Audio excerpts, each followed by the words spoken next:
જેતપુર શહેરની અંદરમાં નોકરી કરેલી એણે અમારે જેતપુર શહેરની અંદર 13 સમાજ છે, નાના મોટા અને ગ્રામ્ય વિસ્તાર આવેલો છે. તો કર્મચારી ગણે કદાચ અહીંયા બેઠા હોય તો કોઈ દુઃખનું લગાડવાનું, પણ આ એક એવા કર્મચારી હતા કે એને સમાજને હેને ગળે લગાડ્યા હતા, એને દિલથી કામ કરતા.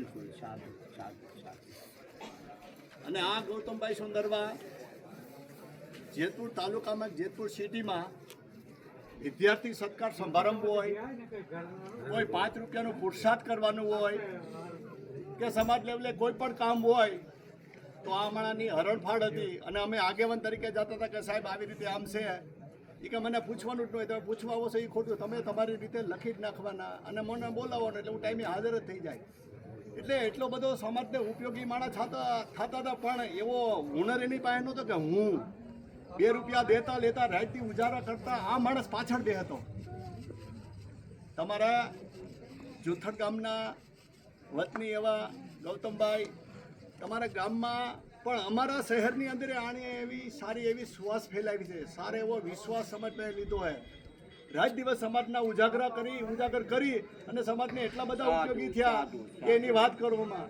એટલા બધા ગૌતમભાઈ નિરાલી હતા, સમાજ પ્રેમી હતા અને હરેક દુઃખમાં હમણાં જેમાં અમારી દીકરીએ વાત કરી કે ભાઈ સર્વજ્ઞાતિ એટલે આપણી એક સમાજ દલિત સમાજમાં નહીં, બીજી સર્વજ્ઞાતિમાં પણ એને સારા એવા સંબંધો રાખ્યા અને ઉપયોગી થયા છે.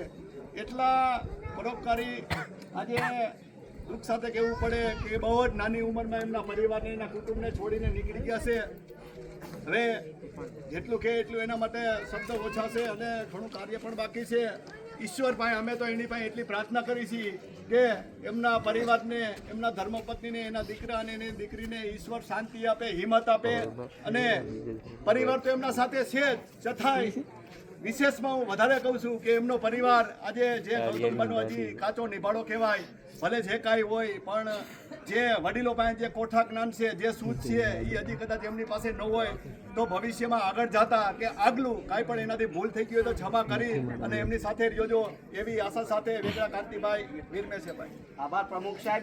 अगर जिंदगी में कोई पूछे कि क्या खोया और क्या पाया तो बेशक कहना कि जो कुछ भी खोया वो मेरी नादानी थी और जो कुछ भी पाया वो डॉक्टर बाबा साहेब आंबेडकर की दुआओं का नतीजा है. અત્યારે આપણે જે કાંઈ છે એ ડૉક્ટર બાબા સાહેબ આંબેડકરને લીધે છે.